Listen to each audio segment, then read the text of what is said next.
দুই বাগানের একটাতে 1 লাখ টাকা আসে আর একটাতে 4 লাখ টাকা আসে। 4 লাখ টাকার বাগানটা যদি ফ্রি তাকে দিতে পারে জান্নাতের আশায়, আমি আমার ভাইয়ের জায়গা আঘাত ছাড়তে পারি না। আমি কোন জান্নাতের আশা করে আসি? আমি কোন জান্নাতের আশা করে আসি? আমি তো আমার ভাইয়ের জন্য আঘাত জায়গা ছাড়তে পারতেছি না। আমি তো আমার বোনকে তার নিজ পাওনা থেকে বঞ্চিত করেছি। মসজিদে নামাজ পড়তে পড়তে কপালের ভিতরে দাগ ফালাইছি, কপালে দাগ থাকলেই পরে পরে জান্নাত। বোনের হক নষ্ট করে পশ্চিমকালেও না, পশ্চিমকালেও না, বরং রবের হক আদায় করতে পারি নাই, রব ইচ্ছা করলে ক্ষমা করে দিবেন। আর একজনের হক আদায় করতে পারি নাই, রব ক্ষমা করবেন। অপশন দুনিয়াতে জানাই দিয়েছে। রব্বে কারীম আমাদের হায়াতকে দীর্ঘায়িত করে আজকে জুমাবার এই মুহূর্ত পর্যন্ত সুস্থ সবল রেখে দুনিয়ার শত ব্যস্ততা পিছনে ফেলে রেখে রব্বে কারীমের ডাকে সাড়া দিয়ে সালাতুল জুমা আদায় করার নিয়ত, ইরাদা, ইচ্ছা নিয়ে তার ঘরে আমাদেরকে উপস্থিতির সুযোগ দিয়েছেন। এজন্য দিল থেকে সে মহান সত্তার শুকরিয়া আদায় করছি, আলহামদুলিল্লাহ। মুহতারাম হাজিরিন, আমাদের আলোচনা ধারাবাহিক মহানবী সাল্লাল্লাহু আলাইহি ওয়াসাল্লামের গুরুত্বপূর্ণ এক হাদিস, দ্বীন কাকে বলে, দ্বীন কি জিনিস। আমরা বিগত 2 জমায় মহানবী সাল্লাল্লাহু আলাইহি ওয়াসাল্লামের জবানে মোবারকের দ্বীনের পরিচয় যেটা দিয়েছেন সেটার উপরে আলোচনা চলতেছিল। রাসূল করিম সাল্লাল্লাহু আলাইহি ওয়াসাল্লাম বলেছেন দ্বীন হলো নসিহা। নসিহা মানে কল্যাণ কামনা। সাহাবায়ে কেরাম জিজ্ঞেস করলেন, কুলনা লিমান ইয়া রাসূলুল্লাহ, কার কল্যাণ কামনার নাম দ্বীন? কার কল্যাণ কামনার নাম দ্বীন? কার কল্যাণ? রাসূল করিম সাল্লাল্লাহু আলাইহি ওয়াসাল্লাম বললেন, 1 নম্বর লিল্লাহ, প্রথম নম্বর হলো খোদ স্রষ্টার কল্যাণ কামনা। 1 নম্বর। আল্লাহর কল্যাণ কামনা কেমনে হবে এ ব্যাপারে আমরা আলোচনা করেছি। দ্বিতীয় নম্বরে কিসের কল্যাণ কামনা, কার কল্যাণ কামনা? নবীজি বলেন ওয়ালি কিতাবিহি, আল্লাহ পাকের কিতাব কোরআনে হাকিমের কল্যাণ কামনা। কোরআনে হাকিমের কল্যাণ কামনা, এটার গুরুত্বপূর্ণ কয়েকটা দিক। 1 নম্বর হলো কোরআনে হাকিমের প্রতি ঈমান আনা। 2 নম্বর কোরআনে হাকিমের শুদ্ধ তিলাওয়াত করা। 3 নম্বর হলো কোরআনে হাকিমকে বোঝা। কোরআন হাকিমকে বোঝা, আইয়াতাদাব্বারাহু ওয়া ইয়াতাআত্তালাহু। কোরআনকে বুঝতে হবে, কোরআনের ভিতরে ফিকির করতে হবে। গত জুমায় বলেছি কোরআনের ভিতরে ফিকির করতে গেলে সিরিয়াসলি সতর্কতা অবলম্বন করতে হবে। সিরিয়াসলি সতর্কতা অবলম্বন করতে হবে। আমরা জানি বিদ্যুতের যেই তার যত বেশি আলো ছড়াতে পারে সেখানে তত বেশি সতর্কতার সাথে টাচ করতে হয়। যে আলোটা নরমাল, সেখানে নরমাল সতর্কতা চলে। কয়েক লক্ষ পাওয়ার যেখানে আছে সেখানে যে কোনো মিস্ত্রি উঠার কোনো পারমিশন নেই। পল্লী বিদ্যুৎ অফিস যাদের অনুমোদন দেয় তারাই ওখানে উঠতে পারে। আমরা যে ধর্মীয় কিতাবগুলি পড়ি এগুলিও আলো ছড়ায়। মূল আলো তো কোরআন থেকে আসে, মূল আলো কোরআন থেকে আসে, হাদিস থেকে আসে। সঙ্গত কারণে ওইখানে টাচ করতে চাইলে অনুমোদন নিয়ে যেতে হবে। এতটুকুন বললাম, আপনারা শিক্ষিত জ্ঞানী মানুষ, এটা আপনাদের জন্য যথেষ্ট। নিজে নিজে কোরআনের মুফাসসির হওয়ার চেষ্টা করতে যায়েন না, নিজে নিজে আবার শাইখুল হাদিস হওয়ার চেষ্টা করতে যায়েন না। যে বাংলা তো আছেই, তাফসীরও বাংলায় আছে, হাদিসও বাংলায় আছে, হুজুরের কাছে যাওয়ার কি দরকার আছে? শুধু তাফসীর আর হাদিসই বাংলায় পাওয়া যায়, কোন মেডিসিনে কোন উপকার হয় এটা বাংলায় পাওয়া যায় না। ডাক্তারের কাছে যান কেন? 2500 টাকা ফি দেন কেন? হয়তো বাংলাতেই আছে, স্বাস্থ্যের ব্যাপারে খুব অ্যালার্ট, বাংলাতেই আছে কোন মেডিসিনে কোন ফায়দা হয়, তারপরে 2500 টাকা ফি দিয়ে 3 ঘন্টা দাঁড়ায় থাকে। আর ধর্মের এটা পান্তা ভাত। হুজুরের দরকার নেই, খতিব সাহেবের দরকার নাই, বাংলায় আছে আমি ওখান থেকে নিয়ে নেব। বাংলায় আছে ওখান থেকে নিলে ট্যাবলেট ফুরায় যাবে, কিন্তু রোগ সারবে না। রোগ সারাইতে চাইলে অনুমোদিত যারা আছে তাদের কাছ থেকে নিতে হবে। আল্লাহ তাআলা আমাদেরকে সহজ কথাটা বোঝার তৌফিক দান করুন। 3 নম্বর গুরুত্বপূর্ণ জিনিস, কোরআনের নির্দেশনা আমাকে মেনে চলা, কোরআনের আইন আমাকে মেনে চলা, তাহলে আমি কোরআনের কল্যাণকামী হইলাম। কোরআন যে আইন দিয়েছে, কোরআন যে মেসেজ দিয়েছে, কোরআন যে বিধান দিয়েছে, আমার বুঝে আসলেও মানতে হবে, না বুঝে আসলেও মানতে হবে। আরে রাষ্ট্রের আইন যদি প্রজা মানতে বাধ্য হয়, কোরআনের আইন মুসলমান মানতে বাধ্য নয়, এটা কিভাবে বলে মানুষ? তা আমার বুঝে আসলে আমি করব। রাষ্ট্রের ব্যাপারেই তো এই কথা বলা অপরাধ, তখন তাকে রাষ্ট্রদ্রোহী বলা হবে। রাষ্ট্র কোনো একটা আইন করেছে, সে আইন আপনার বুঝে আসে নাই, আপনি সেই আইনের উপরে বৃদ্ধাঙ্গুলি প্রদর্শন করলেন, তো আপনি রাষ্ট্রদ্রোহী। খোদায় আইন পাঠায় দিয়েছে সুদ, ঘুষ, মিথ্যা, অপহরণ, জুলুম, এ ব্যাপারে আপনি সেটা মানবেন না, আপনি খোদাদ্রোহী। নিশ্চিত, একেবারে সরল সোজা কথা। এরপরে আল্লাহ পাকের রাসূল সাল্লাল্লাহু আলাইহি ওয়াসাল্লাম আরো বলেন 3 কল্যাণকামিতা। কার কল্যাণ কামনা? 3 নম্বরে ওয়ালি রাসূলিহি। 1 নম্বর আল্লাহর, 2 নম্বর কিতাবুল্লাহর, 3 নম্বর রাসূলুল্লাহ সাল্লাল্লাহু আলাইহি ওয়াসাল্লাম। রাসূলুল্লাহ সাল্লাল্লাহু আলাইহি ওয়াসাল্লামের কল্যাণ কামনা কেমনে করব? কোন কাজ করলে আমি রাসূলুল্লাহর কল্যাণকামী হব? কোন কাজ করলে? রবিউল আউয়াল মাসে 12 তারিখে বিশাল কয়েক লক্ষ মানুষ নিয়ে র্যালি করলে রাসূলুল্লাহর কল্যাণ কামনা হয়ে যাবে? বিভিন্ন রঙের বাতি টাতি জ্বালায়া পীর সাহেব একজনকে ফুলের মালা টালা তোড়া মোড়া দিয়ে সুন্দর করে গাড়ির ভিতরে বসায়া কেক কাটলে কি রাসূলুল্লাহর কল্যাণ কামনা হয়ে যাবে? তো রাসূলুল্লাহর কল্যাণ কামনা বলতে কি বোঝায়, এটা আমি আপনি বুঝলে তো হবে না, বুঝতে উপর থেকে আসতে হবে, তাহলে ওইটা রাইট। রাসূল করিম সাল্লাল্লাহু আলাইহি ওয়াসাল্লামের কল্যাণ কামনা 1 নম্বর, রাসূল করিম সাল্লাল্লাহু আলাইহি ওয়াসাল্লাম আল ঈমান বিহি, নবী আলাইহিস সালামের প্রতি ঈমান আনা যে ইনি আল্লাহ পাকের পক্ষ থেকে প্রেরিত রাসূল, মহাপুরুষ। সাথে সাথে এই কথারও ঈমান আনা, সেটা হলো মুহাম্মদুর রাসূল সাল্লাল্লাহু আলাইহি ওয়াসাল্লাম সমস্ত রাসূল এবং নবীদের ভিতরে সর্বশ্রেষ্ঠ। সাথে সাথে এই কথার ঈমান আনা মুহাম্মদুর রাসূল সাল্লাল্লাহু আলাইহি ওয়াসাল্লাম সমস্ত নবীদের ভিতরে সর্বশ্রেষ্ঠ। একেবারে সোজা সাপটা ক্লিয়ার কাট কথা। আমাদের নবীজির পরে কোন রঙের, কোন ঢঙ্গের কোন নবী নতুন আসার কোন সম্ভাবনা নেই। একেবারে সোজা কথা। এটা সন্তানদেরকে শিখাইতে হবে।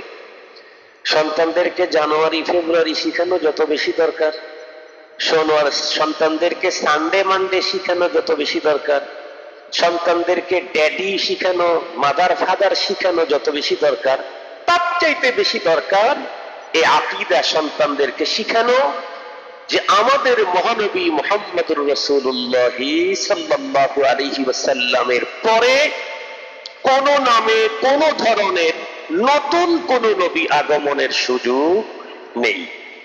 একজন নবীজি আসবেন, নতুন না পুরাতন? পুরাতন।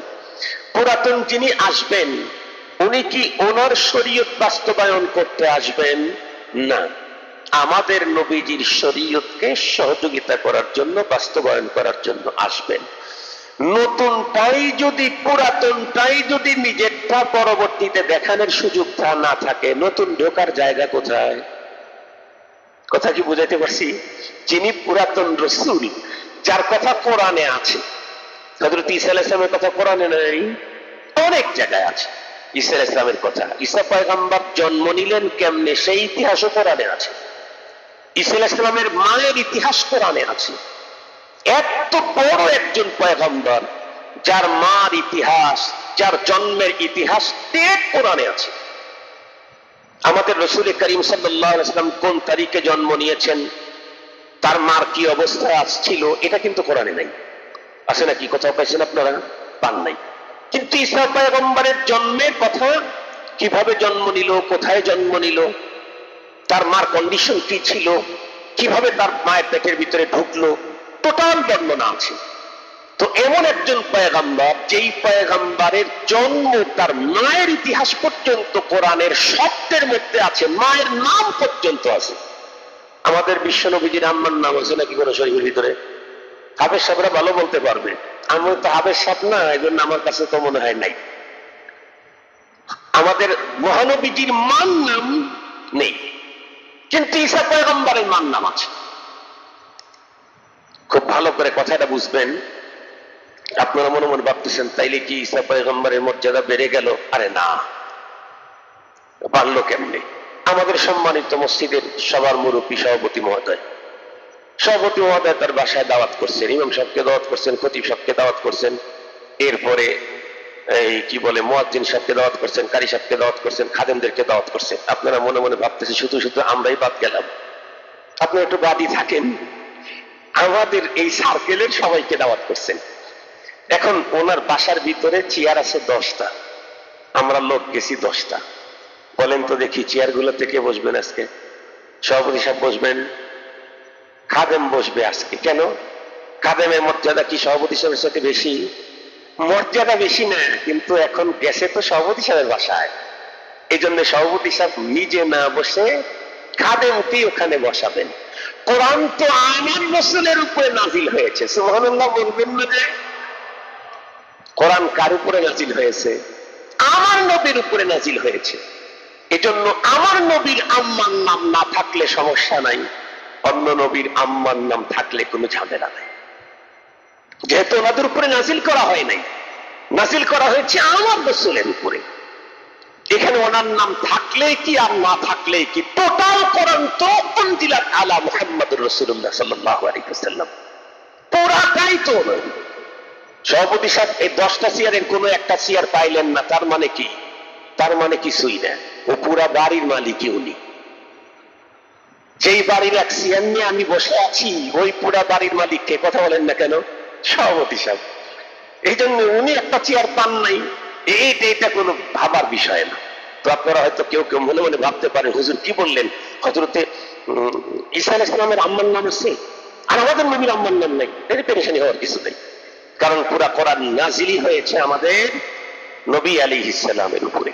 তো যে কথা বলতেছিলাম, এমন একজন বিশিষ্ট পয়গম্বর, যার জন্মের আলোচনা, যার মার আলোচনা পর্যন্ত কোরআনের নাম সহ উল্লেখ করা হয়েছে, সেই পয়গম্বরও আমার নবীজির পরে আসার কারণে তার শরীয়তের কোনো কিছু বাস্তবায়ন করার সুযোগ নাই। তা আমাদের দেশে কি বলে, যে পুরাতনদার খাবার নাই, নতুনদার আমদানি নেই, কিরকম একটা কথা আছে না? হ্যাঁ, পুরাতনটাই ভাত পায় না, নতুনদার আমদানি। আমরা নবীর শানে কথা বলতে পারি না। তো আমরা যেটা বলতে চাচ্ছি সেটা হলো, পুরাতন নবী এসেও তার শরীয়তের বাস্তবায়ন করতে যেখানে সুযোগ নাই, সেখানে নতুন নবী আগমনের প্রশ্নই আসে না।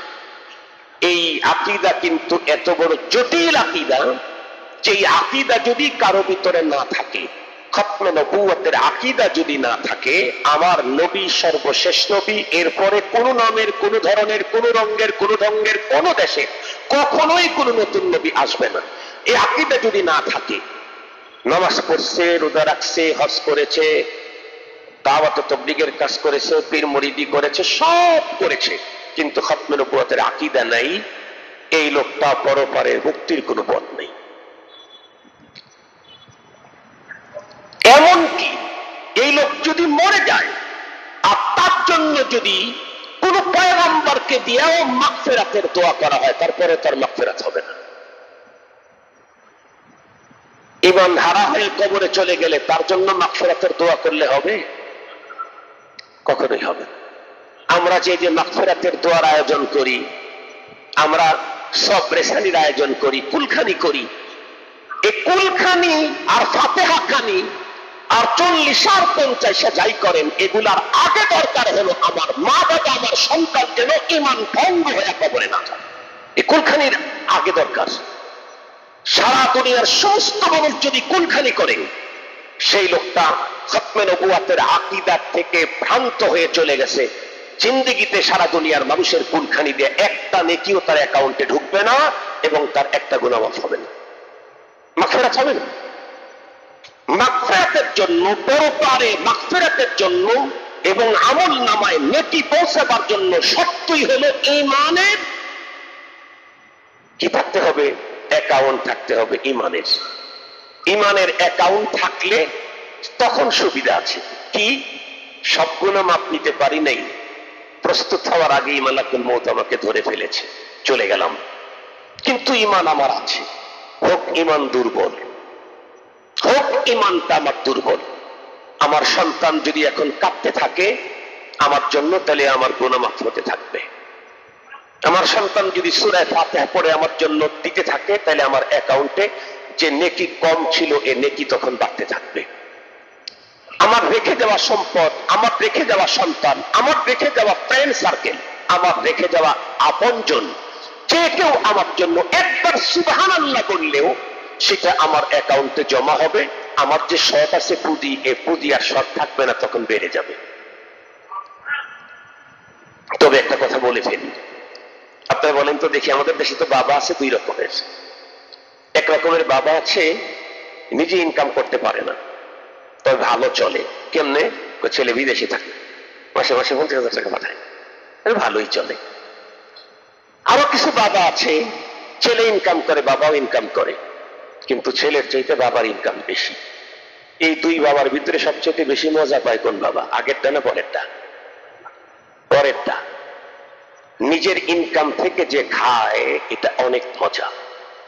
সন্তান লক্ষ টাকা পাঠাইলেও তার থেকে চেয়ে থাকা এটা অনেক কষ্ট। তাই যদি হয় তাহলে আমরা এই অপশন শুনেই যেন চিন্তা না করি, তাহলে গুনাহ টুনা কিছু কইরাই যাই, কারণ ছেলে তো হাফেজ একটা আছে, ও হাত তুললেই তো কম হয়ে দিবে, কিছু গুনাহ কইরাই যাই।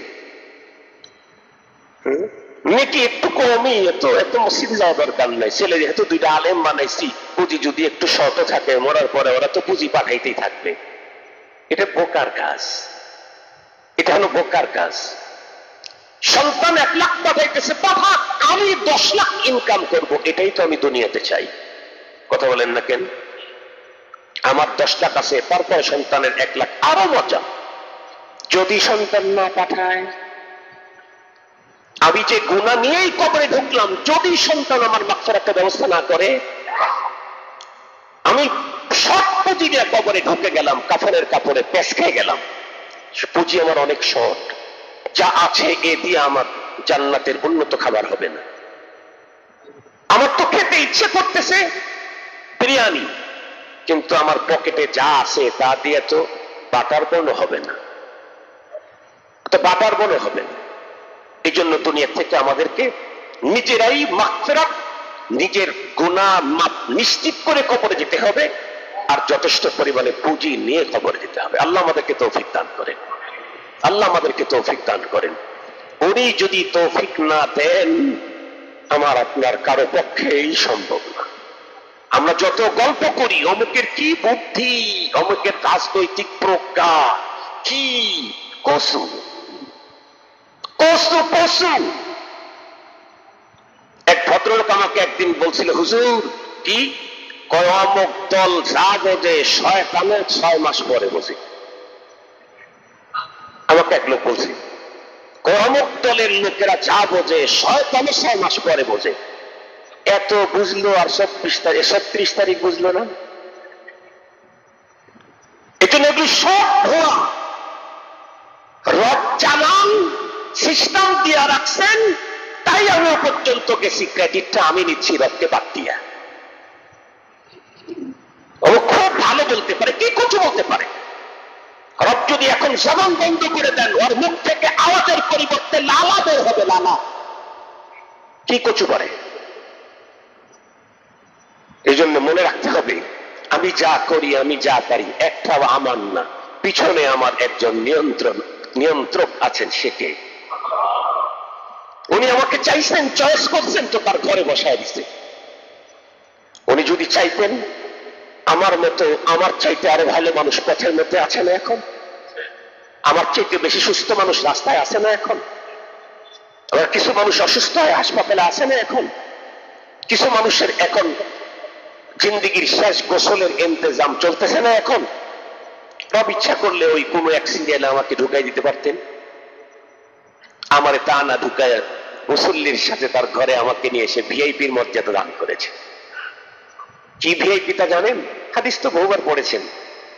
জুমাবার মসজিদের গেটের ভিতরে আল্লাহ তাআলা ফেরেশতাকে দাঁড় করায় রাখেন। প্রথম যেই লোকটা ঢোকে বলে তার নাম ঠিকানা লেখো, তার নামে একটা উট কোরবানি করার নেকি স্পেশালি তাকে দিয়ে দাও। মসজিদে ঢোকার নেকি পাবে, ইতিকাফের নিয়ত করলে তার নেকি পাবে, নামাজের নেকি পাবে, খুতবা শোনার নেকি পাবে, সুন্নতের নেকি পাবে, জিকিরের নেকি পাবে, সব পাবে। ও প্রথম ঢুকছে যে, ওর নামটা লিস্ট করো, আর এক্সট্রা ওকে একটা উট আমার রাস্তায় ব্যয় করার, কোরবান করার নেকি এক্সট্রা ওকে দিয়ে দাও। প্যাকেট নিয়ে দাঁড়ায় থাকেন, প্যাকেট নিয়ে দাঁড়ায় থাকেন। আমরা কে কে ঢুকছি, লিস্ট আল্লাহ পাকের কাছে চলে গেছে। আল্লাহ লিস্ট আল্লাহ নিজে দেখেন, তারপরেও ফেরেশতা দিয়ে একটা লিস্ট আল্লাহ নিজের কাছে নিয়ে নেন। ওই বনশ্রী মসজিদে অমুক জুমাবারে অমুক অমুক নামাজ পড়তে গিয়েছিল। কেন? শাস্তি দেওয়ার জন্য নাকি পুরস্কার দেওয়ার জন্য? মসজিদের কিনারায় যাদেরকে দাঁড় করায় রাখেন শাস্তি দেওয়ার জন্য না, পুরস্কার দেওয়ার জন্য। আরো কত বড় মজার কথা, আমার রব এত দয়া, সারা সপ্তাহে তার ঘরে আসলাম না, শুধুই শুক্রবারে আসতেছি। গেটের মধ্যে কেউ আমাকে বলল না যে আপনি সরে যান। বলছে কি, ফেরেশতা আমাকে সরায় দিয়েছে কি? বরং সারা সপ্তাহে নামাজ পড়ি নাই, শুধু জুমাবারে আসছি, তবু আমার নামটা পাঠানো হলো পুরস্কৃত যারা হবে তাদের সিরিয়ালে। তবু আমার নামটা চলে গেল আল্লাহ পাকের কাছে যারা পুরস্কার পাবে, প্রতিদান পাবে, তাদের সিরিয়ালে। আমার রব কত বড় দয়ার সাগর। মুহতারাম হাজিরিন, আমি বলতেছিলাম রাসূল করিম সাল্লাল্লাহু আলাইহি ওয়াসাল্লামের কথা আমাদের সন্তানদেরকে খতমে নবুয়তের আকীদা শিখিয়ে দিতে হবে। মনে থাকবে তো ইনশাআল্লাহ?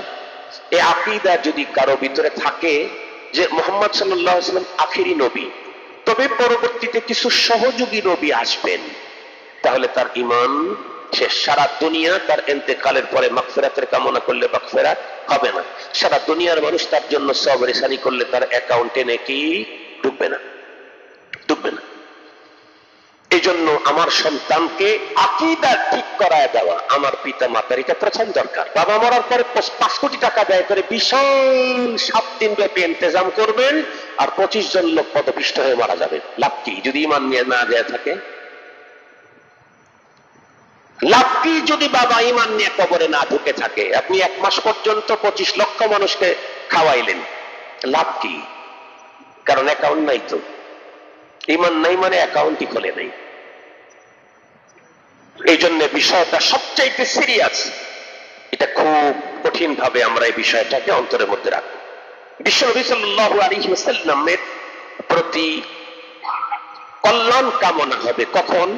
আমি যখন রাসূল করিম সাল্লাল্লাহু আলাইহি ওয়াসাল্লামের অনুকরণ করব, তখন পয়গম্বরের কল্যাণ কামনা হবে।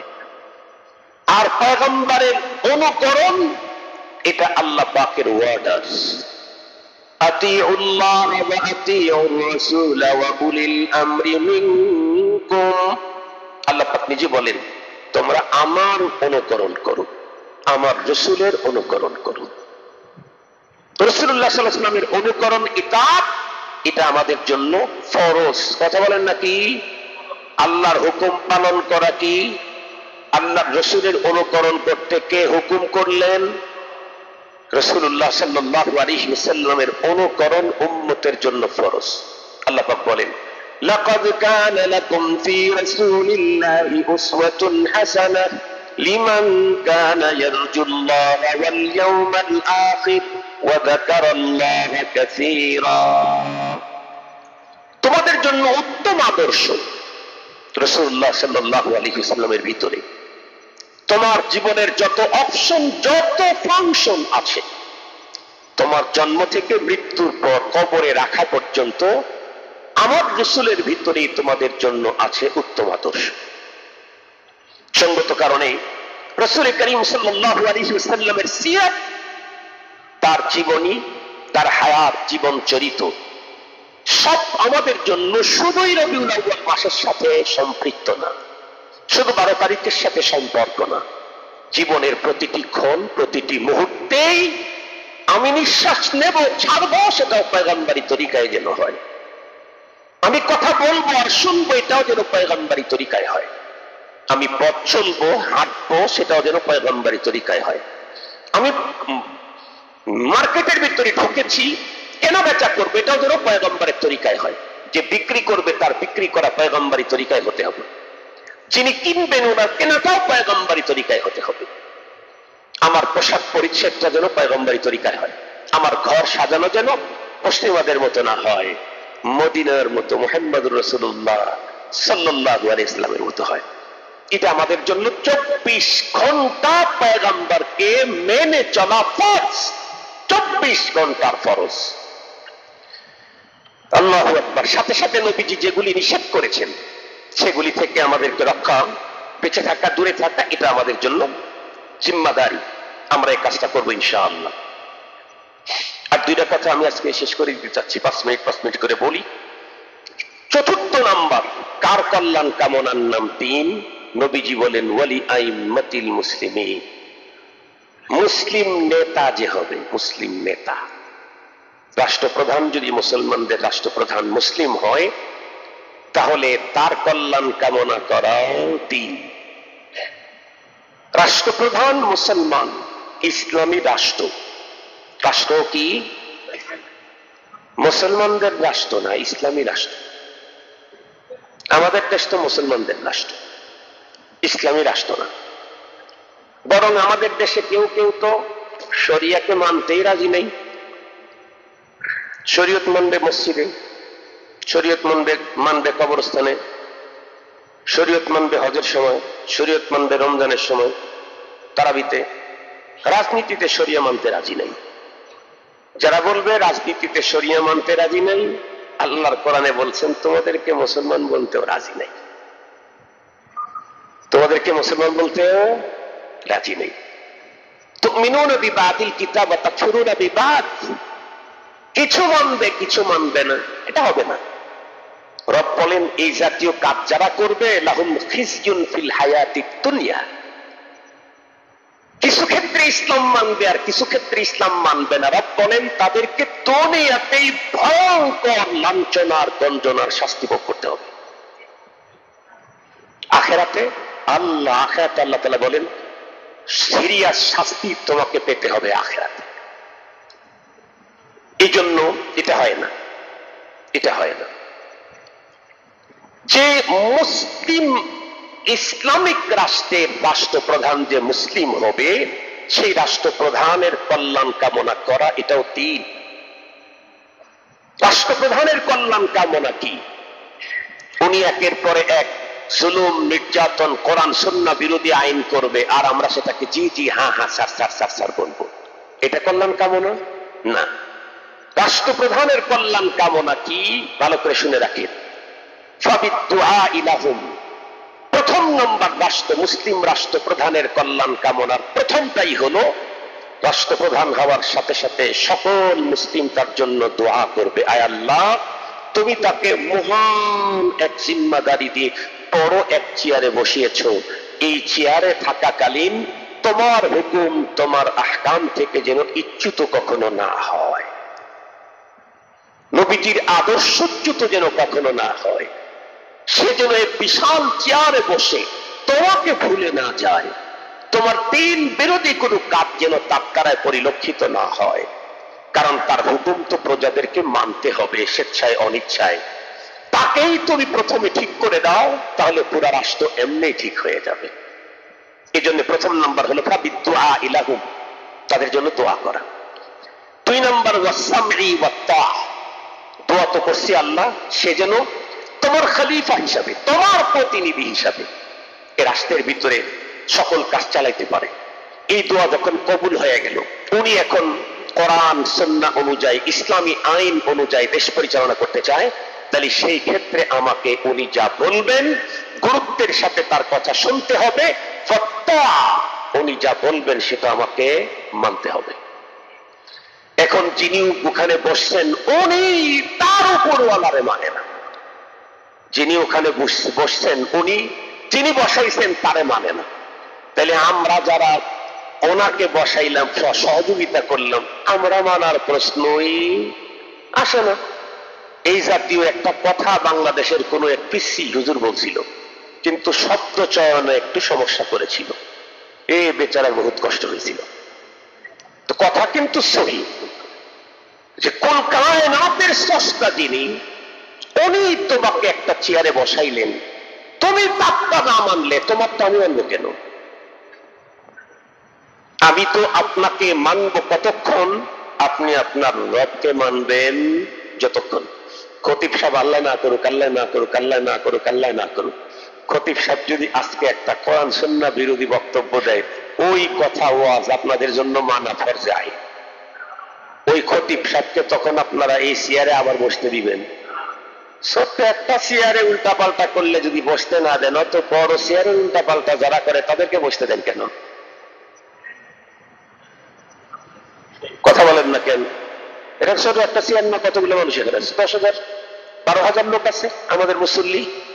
এই 12,000 লোকের এখানে প্রতিনিধিত্ব করতে গেলে সে যদি কোরআন সুন্নাহ বিরোধী কথা বলে, তাকে যদি আপনারা চেয়ার থেকে সরায় দেন, কয় কোটি জন বাংলাদেশে ভোটারই আছে 12 কোটির উপরে, ভোটারই 12 কোটির উপরে। এতগুলা লোকের নিয়ন্ত্রণের চেয়ারে যিনি বসছেন, উনি উল্টা পাল্টা করলে খালি 36 জুলাই করে দিবেন। 36 জুলাই তো মনে হয় না, ওই কালকে আসলাম ওই দিক থেকে, 36 জুলাই এক্সপ্রেস ওয়ে দেখতে দেখতে আসলাম, 300 ফিট। তো যে কথা বলতেছি, তবে মনে রাখতে হবে, ঘন ঘন 36 জুলাই করা যাবে না, বরং তার আগেই চিন্তা ভাবনা করে বসানোর ফিকির করতে হবে, যাতে ঝামেলাটা না হয়। মনে থাকবে তো ইনশাআল্লাহ। আর একটা গুরুত্বপূর্ণ কাজ, ইসলামিক নেতা রাষ্ট্রপ্রধানের কল্যাণ কামনা, একটা হলো তাকে ভালো কাজে সহযোগিতা করা। উনি যত ভালো কাজ করতে বলবেন সে কাজে আমি আমার জায়গা থেকে আমি তাকে সহযোগিতা করব, আমার যতটুকু। এটা দিন, এটা কিন্তু দিন, এটা নফল নামাজ না, এটা মুস্তাহাব আমল না, এটা দিন দিন দিন। মুস্তাহাব নফলের চাইতে অনেক দামি। কল্যাণের কাজ করলে তখন তাকে সহযোগিতা করা, কিন্তু যদি কোনো অকল্যাণ করে তখনও জি জি বলা, তখনও সার সার বলা না, সাথে সাথে তাকে এ ব্যাপারে সজাগ করে দেওয়া। যদি না মানে তাহলে 36 জুলাই, যদি না মানে। এটা হলো একজন মুসলিম রাষ্ট্রপ্রধানের কল্যাণ কামনা। আর একটা শ্রেণীর কল্যাণ কামনা করলে আমি পুরা দিনদার হয়ে যাব, সেটা হলো কি ওয়ালি আম্মাতিহিম, সাধারণ মুসলমান যে আছে তাদেরও কল্যাণ কামনা করতে হবে। সুবহানাল্লাহ বলবেন কি? আল্লাহ সুবহানাল্লাহ তো বললাম, কিন্তু আমাদের আমল তো সুবহানাল্লাহর কাছে দাঁড়িয়ে নেই। সাধারণ মুসলমানের কল্যাণ কামনা তো দূরের কথা, নিজের ভাইকেই তো মেরে দিতে পারি না, নিজের ভাইকেই তো ছাড় দিতে পারি না, নিজের ভাতিজাকেই তো ছাড় দিতে পারি না। সাধারণ আর এক মুসলমানের কল্যাণ কামনা তো দিল্লি বহুত দূর। নিজের মা বাবার কল্যাণ কামনা করতে পারতেছি না আমরা, নিজের পিতা মাতার কল্যাণ কামনা করতে পারতেছি না আমরা, তাহলে আমরা কি পরিমাণে দিনদার হয়ে গেছি। 5 ওয়াক্ত নামাজ মসজিদের ভিতরে এসে পড়তেছি, মনে মনে ভাবতেছি আল্লাহ এই যুগের সর্বশ্রেষ্ঠ দিনদার, আর একটু 2 রাকাত পড়লে আব্দুল কাদের জেলানি হয়ে যাবে। মনে মনে ভাবতেছি দিন অত সহজ না। আর দিন আন-নাসিহা শব্দ ছোট, কিন্তু তার ভিতরে ব্যাপক, অনেক ব্যাপকতা। একজন প্রকৃত দিনদার কি? যে প্রতিটি মানুষের কল্যাণ কামনা করে। বলি আম্মাতিহি, প্রতিবেশীর কল্যাণ কামনা করবে। শরীয়ত প্রতিবেশীকে কি পরিমাণে মর্যাদা দিয়েছে তা জানেন? আল্লাহ পেনশন আছে না, পেনশন করে না জমিতে, পেনশন করার জন্য হকদার হলো 3 শ্রেণী। একটা হলো হককে মবি, একটা আইনে মবি, আর একটা হলো জাল। 3 শ্রেণীর মানুষ সেখানে পেনশন করতে পারে, তার মধ্যে একটা হলো প্রতিবেশী। প্রতিবেশীর হক শরীয়ত এ পরিমাণে দিয়েছে, জমি জমা কিনতে গেলেও অন্যের কাছে বিক্রি করলে শরীয়ত তার জন্য বলেছে না, তুমি অন্যের কাছে বিক্রি করতে পারবে না, এটা তোমার প্রতিবেশীকে দিতে হবে। প্রতিবেশীর কত হক, আমরাও তো কম হক আদায় করি না। গতকালকেই তো দেখলাম বিল্ডিং এর পানি পড়া নিয়ে সম্ভবত 2 ভাইয়ের আক্রমণে আরেক ভাই নিহত। আমরা তো কম কল্যাণ কামনা করলাম না, বেঁচে থাকলে কত কষ্ট হইতো, পরে মেরে দিলাম, জান্নাতে চলে গেল, কত সুখে থাকতেছে না। এটা হলো আমাদের কল্যাণ কামনা। এজন্য আমরা নিজেরা অনেক বড় আশা পোকে বেঁধে আছি, কিন্তু প্রকৃত অর্থে দিন থেকে আমরা এখনো অনেক দূরে আছি, অনেক। শুধু পিতামাতার কল্যাণ কামনা নয়, উনি আম্মাতিহি, সাধারণ মুসলিম পথচারী, জীবনে কোনোদিন তাকে দেখি নাই, মুসলিম অমুসলিমের কল্যাণ কামনাও করতে হবে, সব বিষয়ে না। মুসলমানদের কল্যাণ কামনা তো আমার ভিতরে থাকতেই হবে। আল্লাহু আকবার। একটু আমরা ফিকির করে দেখি তো, নবীজির যুগে মক্কা থেকে হিজরত করে যারা মদিনায় গেলেন, প্রচুর সম্পদ নিয়ে গিয়েছিলেন না? সাহাবী রাসূল সাল্লাল্লাহু আলাইহি ওয়াসাল্লাম মদিনার যারা অরিজিনাল লোক আনসার, তাদের একজনকে ডেকে বলতেন, বলে দিতেন এটা তোমার ভাই, এটা তোমার ভাই, এটা তোমার ভাই, এটা তোমার ভাই। স্পষ্ট সহিহ বুখারীর হাদিসের মধ্যে আসছে, এক সাহাবীকে আর এক সাহাবীর সাথে ভাই বানায় দিলেন। আনসার সাহাবী এই মক্কা থেকে হিজরত করা এই মুহাজির সাহাবীকে ডেকে বললেন, ভাই আসো, আমার স্ত্রী আছে 2-3টা, সবচেয়ে সুন্দরী হলো অমুকটা, আমি এটাকেই তালাক দিয়ে দিই, তুমি ইদ্যত চলে যাওয়ার পরে এটাকে তুমি স্ত্রী বানায় নাও। আমার বাগান আছে 2টা, এক বাগানে আছে, ধরে নেন, আমি বোঝার জন্য বলতেছি, 1 লাখ টাকা আসে বছরে, আর এক বাগানে আছে বছরে 4 লাখ টাকা। 1 লাখ টাকার বাগানটা আমি আমার জন্য রাখলাম, 4 লাখ টাকার বাগানটা আমি তোমাকে দিলাম। কিসের আশায়? কথা বলেন না কেন, কিসের আশায়? আল্লাহর সন্তুষ্টি, পরপারের মুক্তি, জান্নাতের আশা। সাহাবী যদি মক্কা থেকে আগমন করা ওই মুসলমান, যাকে জীবনেই দেখে নাই, যাকে জীবনেও দেখেন নাই, নবীজি তাকে ভাই বানায় দেওয়ার কারণে নিজের সবচাইতে সুন্দরী স্ত্রীটাকে তালাক দিয়ে তার স্ত্রী বানায় দিতে পারে। 2 বাগানের একটাতে 1 লাখ টাকা আসে, আর একটাতে 4 লাখ টাকা আসে। 4 লাখ টাকার বাগানটা যদি ফ্রি তাকে দিতে পারে জান্নাতের আশায়, আমি আমার ভাইয়ের জায়গা আঘাত ছাড়তে পারি না, আমি কোন জান্নাতের আশা করে আসি? আমি কোন জান্নাতের আশা করে আসি? আমি তো আমার ভাইয়ের জন্য আঘাত জায়গা ছাড়তে পারতেছি না। আমি তো আমার বোনকে তার নিজ পাওনা থেকে বঞ্চিত করেছি। মসজিদে নামাজ পড়তে পড়তে কপালের ভিতরে দাগ ফালাইছি, কপালে দাগ থাকলেই পরে পরে জান্নাত। বোনের হক নষ্ট করে কশ্চিনকালেও না, কশ্চিনকালেও না। বরং রবের হক আদায় করতে পারি নাই, রব ইচ্ছা করলে ক্ষমা করে দিবেন। আর একজনের হক আদায় করতে পারি নাই, রব ক্ষমা করবেন। অপশন দুনিয়াতে জানায় দিয়েছেন, ফোকাস করে দিয়েছেন। মুহতারাম হাজিরিন, আমরা দিনকে যত ছোট মনে করেছি, দিন আসলে অত ছোট না। দিন এক ব্যাপক জিনিস। আসুন আমরা প্রত্যেকটি মানুষের কল্যাণ কামনা করব ইনশাআল্লাহ। দুনিয়াতে আর কতদিন? আমি তো 52-53 বছর, আর কতদিন বাঁচবো? এখানে কেউ আমার চাইতে 60 বছর 70 বছরের আছে, আর কতদিন? বাকি জীবনটা কমপক্ষে জান্নাত খরিদ করার ফিকির মাথার মধ্যে নেই। দুনিয়ার দরকার নেই, বহুত করছি। দুনিয়ার দরকার নেই। এখন কথা হলো, একজন সাধারণ মুসলমানের কল্যাণকামিতা বলতে কি বোঝায়, সেই কথাটা আমি আপনাদের খেদমতে বললে ওলামায়ে কেরামের উপরে আপনাদের আকীদা আরো উন্নত হবে। এই জন্য আমি 5 মিনিট সময় আপনাদের কাছ থেকে চেয়ে নিচ্ছি। খতিব হিসাবে অধিকার আছে না আমার? স্পিকার যদি যার খুশি যারটা খুশি ভালো কথা বলতেও যদি সুইচ অফ করে দেওয়ার অধিকার রাখে, আর আমি তো ভালো কথাই বলতে আছি, আমার কি জন্য বাড়ানোর অধিকার থাকবে না? আমি তো এখানকার স্পিকার। কি বলেন আপনারা? ইনশাআল্লাহ। মন খারাপ করেন না, মন খারাপ করেন না, এটা আমার আপনার উপকারের জন্য বলতেছি। মাশাআল্লাহ, আমার ভাইজানকে আল্লাহ তাআলা সুস্থতার সাথে নেক হায়াত বাড়ায় দিক, সবাইকেই আল্লাহ তাআলা সুস্থতার সাথে নেক হায়াত বাড়ায় দিক। আমি আপনাদের সামনাসামনি আপনাদের প্রশংসা কম করি, আমার সাক্ষী আছে আমাদের এম এ কালাম ভাই। আমি একথা বলি আলহামদুলিল্লাহ তুম্মা আলহামদুলিল্লাহ। অনেক মসজিদে ধাক্কা ধাক্কি, খতিবের সাথে ইমামের সাথে ধস্তাধস্তি, এমন অমন তেমন, আলহামদুলিল্লাহ আমার এই মসজিদে কোনো দিন কোনো কথা, ওই ধরনের কথা আমার কাছে ডিরেক্ট কেউ বলে নাই।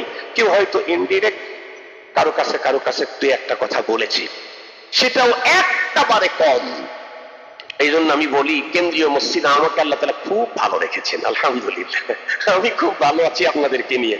আপনারা আমাকে নিয়ে যে কত ঝামেলায় আছেন আল্লাহ ভালো জানে। আল্লাহ তাআলা সবাইকে ভালো থাকার তৌফিক দান করুক। সাধারণ মুসলমানের কল্যাণ কামনা বলতে কি বোঝায়? শুধুই কি প্রতিবেশী না খেয়ে আছে তার বাসায় একটু বাজার করে পৌঁছানো, এটাই কি কল্যাণ কামনা? না, এটাও কল্যাণ কামনা। এটাই শুধু কল্যাণ কামনা না, এটাও কল্যাণ কামনা। প্রথম কল্যাণ কামনা বলতে কি করতে হবে? 1 নম্বর, فإنها تكون بتعليمهم وتفقيههم في الدين। প্রথম নাম্বার হলো, আমি ওকে 20 কেজি চাউল কিনে দুনিয়াতে বাঁচবার জন্য ব্যবস্থা করলাম, এটা যদি কল্যাণ কামনা হয়, তাহলে আমি ওর কালেমা সহি করায় দিয়ে পরকালে জাহান্নাম থেকে মুক্তির ব্যবস্থা করলাম। তাহলে এই কল্যাণ কামনাটা ছোট না আরো বড়? আর এই বড় কাজটা এদেশের উলামায়ে কেরাম করে।